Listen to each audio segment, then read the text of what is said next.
हमारा उसकी तरफ से इन बच्चियों की जो फ़ीस का कोई मामला है वो इंशाल्लाह हम कर सकें। ये फ़िलहाल आपने ये 10,000 रुपये रखने हैं, इन दोनों को अच्छे से कपड़े लेके देने हैं। इतनी ज़्यादा गर्मी है और अल्लाह ताला आपको अगले जहान में ज़रूर पूछेगा। आपने जो मेरे साथ किया है, आपने मेरे डॉक्यूमेंट्स भी रखे, मेरा केस भी नहीं लड़ा और मुझसे पैसे भी ले लिए। ये इंशाल्लाह अल्लाह ताला आपको अगले जहान में पूछेगा। मैं नहीं कहती मैंने उस पे फैसला बिस्मिल्लाहिर्रहमानिर्रहीम। अस्सलामुअलैकुम नाजरीन, मैं हूँ उज़्मा और आप देख रहे हैं आपका चैनल स्ट्रॉन्ग उज़्मा। वट्टे सट्टे की शादी अक्सर आपने देखा है कि अगर एक के साथ बुरा सलूक हुआ है तो दूसरी के साथ भी बुरा सलूक हुआ है। लेकिन आज मेरे साथ जो ख़ातून मौजूद हैं, इनकी जो वट्टे सट्टे की शादी थी वो सिर्फ़ इनके साथ ही बुरा हुआ। खूबसूरत दो बेटियों की माँ नौरीन, कैसे इनके हस्बैंड ने इनको डाइवोर्स दे दी, धक्के मार कर गली के अंदर मुंह पे थूका, थप्पड़ मारे, खून निकाला, सबके सामने इनको तलाक क्यों दी। आइए जानते हैं इनसे। अस्सलाम वालेकुम। वालेकुम अस्सलाम। नूरीन, क्या हाल है? शुक्र अल्लाह का। माशाल्लाह आप इतनी प्यारी हैं, आपकी बेटियां भी इतनी क्यूट हैं। तो आपके हस्बैंड आपके रिश्तेदार थे या आउट ऑफ फैमिली में शादी हुई थी? और कितने साल आपकी शादी रही और फिर उसने आपको तलाक क्यों दी? तलाक की वजह क्या बनी? मेरे हस्बैंड जो थे वो मेरे मामू का बेटा था, ठीक है? और उसका मतलब लड़ाई करता था मुझसे बहुत ज़्यादा। क्यों, वजह क्या थी? वजह ये थी कि नशा वो करता था, जबकि मैं नशे से उसे मना करती थी कि अच्छा। हमारी बेटियां हैं, तुम ये चीज़ें करोगे तो कल को मतलब हम फिर दर बदर की ठोकरें जिस तरह आज खा रहे हैं, तो ये भी मतलब मैं उस टाइम से यही समझाती थी कि कल को हमारा क्या होगा, क्योंकि तुम तो नशा कर करके तो तुम किसी काबिल रहोगे नहीं, तो हमारा उस टाइम पे क्या होगा। अच्छा, इस बात पे लड़ाई होती थी? जी। कितने साल आपकी लड़ाई होती रही और कितने साल आपकी शादी रही?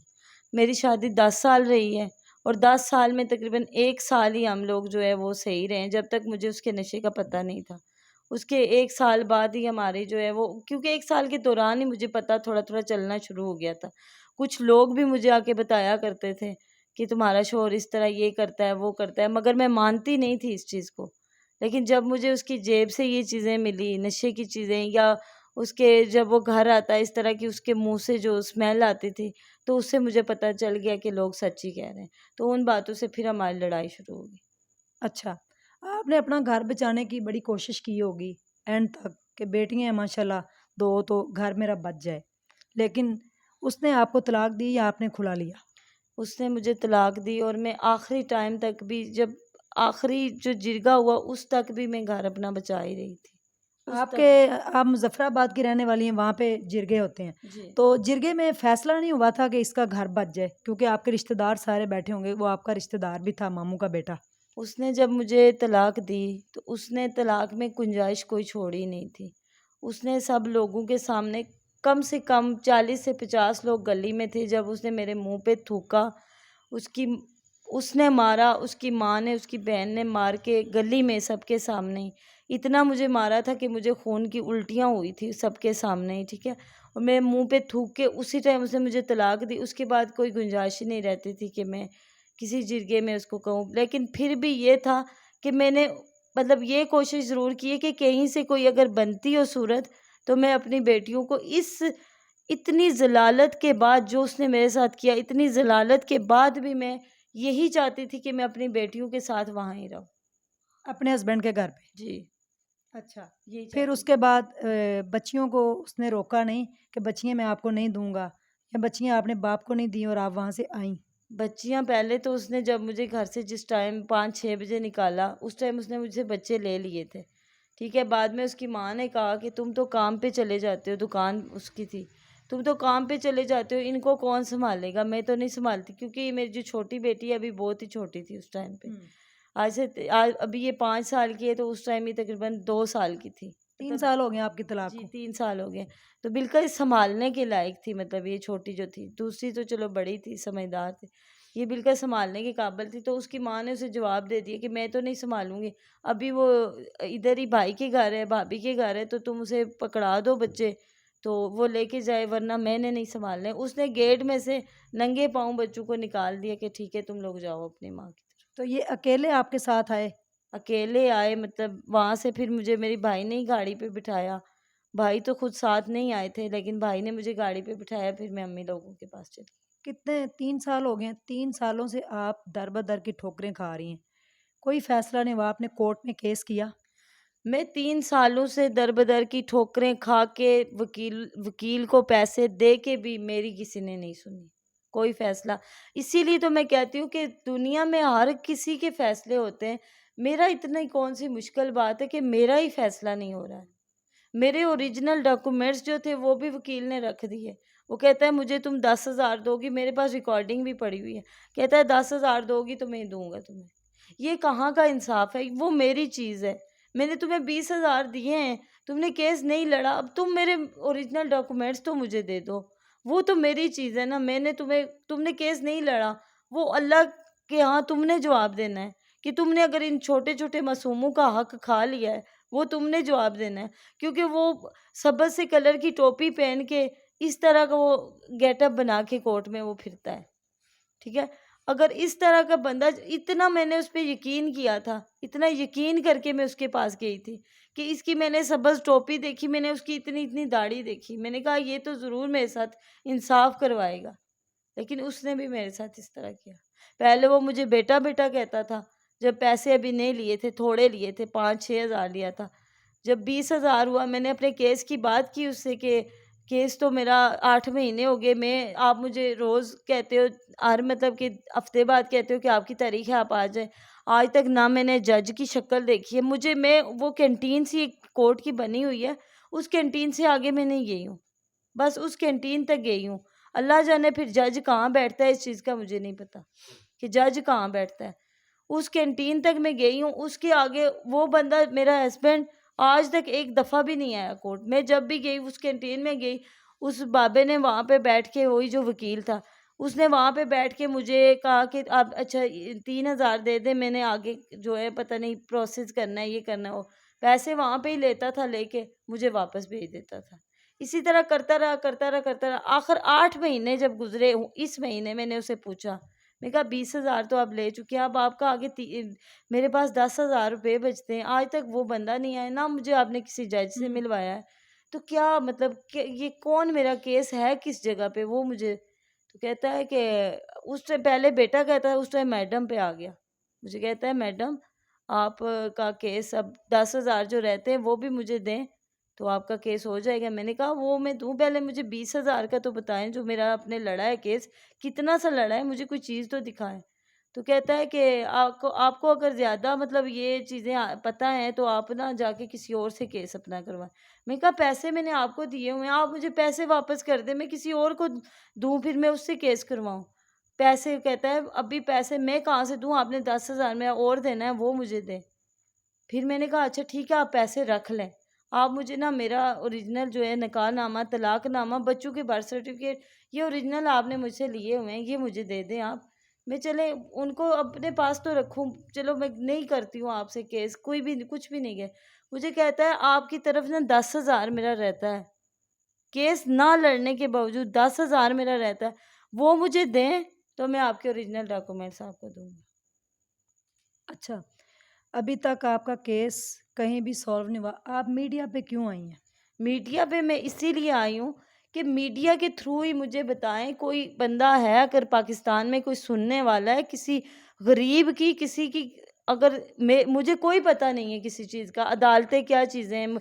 ठीक है मैं पढ़ी लिखी हूँ, लेकिन मैं इन चीज़ों में कभी पढ़ी नहीं हूँ, मुझे नहीं पता कि वकील क्या कहते हैं, क्या करते हैं। मेरी अगर कोई सच्ची कोई है वकील जो वाक़ई केस लड़ते हैं, अगर वो मेरी आवाज़ सुन रहे हैं, या कोई अदालत वाला सुन रहा है, या कोई आईजी पंजाब सुन रहा है, या कोई वज़ीर-ए-आज़म, वज़ीर आला, कोई भी अगर मेरी आवाज़ कभी सुने, तो मैं उनसे हाथ जोड़ के ये कहती हूँ कि मुझे मेरी चीज़ें लेके दे दें।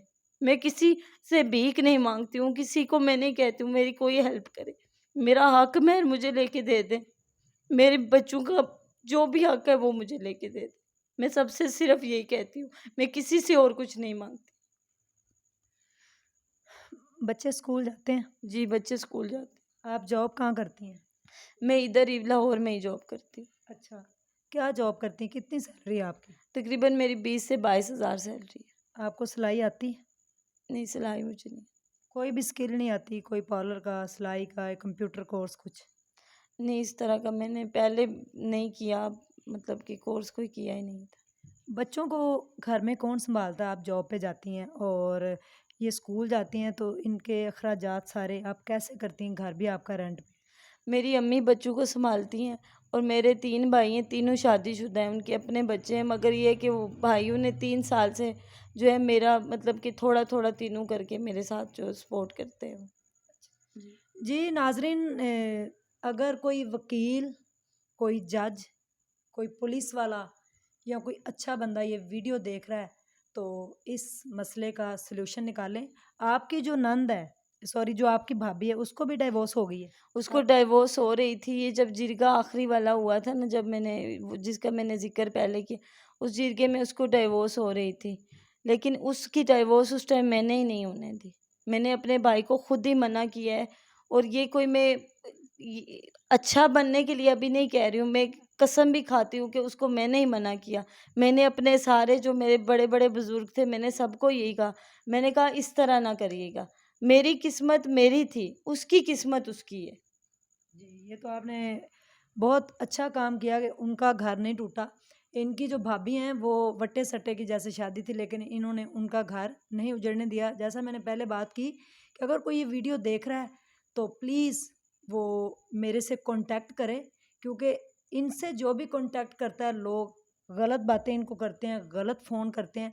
मुझे कोई वकील या जो भी वीडियो ये देख रहा है, अच्छा कोई लॉयर हो तो मेरे से कॉन्टैक्ट करें कि इनका केस जो है कैसे सॉल्व हो सकता है। इनका कोई हक महर है आपका? मेरा हक मेहर है उसकी तरफ 5 लाख।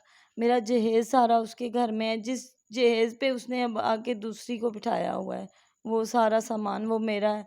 उसका घर जो बना हुआ है, उसमें मेरी अम्मी ने मुझे पैसे दिए थे। मैंने खुद जाके वो अपने हाथों से वो घर बनवाया था। उसके बाद मेरे जो बच्चों का 3 साल का खर्चा है, मुझे वो चाहिए। मैं उससे कोई उसकी चीज़ नहीं माँग रही।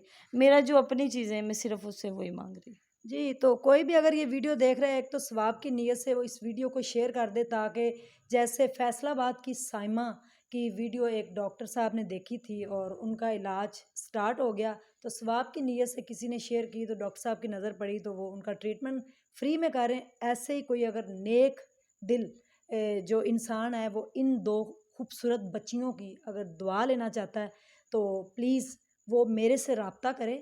कमेंट्स बॉक्स के अंदर बताएं कि ये अपने डॉक्यूमेंट जो हैं उन वकील से कैसे लें और आगे केस जो है वो कैसे सॉल्व हो। जिरगा हुआ था लेकिन वहाँ पे भी इनको मारने की धमकी दी गई और इन्होंने वो ख़त्म किया। तो मैं कोशिश करूँगी कि स्ट्रॉन्ग उज़्मा जो सिलाई स्कूल है हमारा, उसकी तरफ से इन बच्चियों की जो फ़ीस का कोई मामला है वो इंशाल्लाह हम कर सकें। ये फ़िलहाल आपने ये 10,000 रुपये रखने हैं, इन दोनों को अच्छे से कपड़े लेके देने हैं। इतनी ज़्यादा गर्मी है और बच्चों ने सिल्क के जो होते हैं ना कपड़े वो पहने हुए हैं, शदीद गर्मी के अंदर। बड़े यानी कि फटे हुए कपड़े हैं लेकिन माँ इनकी दर बदर बच्चियों को लेके रुल रही है। घर के अंदर सिर्फ ये एक छोटा सा सोफ़ा और बाकी कुछ भी नहीं है। और मैं इसकी हिम्मत को नौरीन की दाद देती हूँ कि इन्होंने जो है वो हिम्मत नहीं हारी और अपनी बेटियों के लिए, यानी कि माँ हमेशा, औरत कभी भी नहीं मरती, औरत को कोई मार भी नहीं सकता। औरत हमेशा मरती है जब वो माँ बनती है और माँ जब बनती है तो बच्चों की खातिर मर जाती है। कोई पैगाम देना चाहें उन वकील को जिनके पास आपके डॉक्यूमेंट हैं? हो उनसे सकता है वो वीडियो देख रहे हों। उनसे मैं यही कहूँगी कि आज़म भट्ट साहब, आपने मुझे बेटी कह के ये जो मेरे साथ आपने किया है, नाइंसाफ़ी की है, अल्लाह ताला आपको अगले जहान में ज़रूर पूछेगा। आपने जो मेरे साथ किया है, आपने मेरे डॉक्यूमेंट्स भी रखे, मेरा केस भी नहीं लड़ा और मुझसे पैसे भी ले लिए। ये इंशाल्लाह अल्लाह ताला आपको अगले जहान में पूछेगा। मैं नहीं कहती, मैंने उस पे फ़ैसला छोड़ा है और वही आपको पूछेगा। जी, ज़िंदगी में दुआ ज़रूर लीजिएगा, बद्दुआओं से बचिएगा, क्योंकि जो बद्दुआएँ होती हैं ना, ये आपको वो तबाही देती हैं जो सारी दुनिया की दौलत और दुआएँ मिलके भी फिर आपको पार नहीं लगा सकती। ढेर सारा ख़्याल रखिएगा। इन बच्चियों के साथ मुझे दीजिए इजाज़त। अल्लाह हाफ़िज़।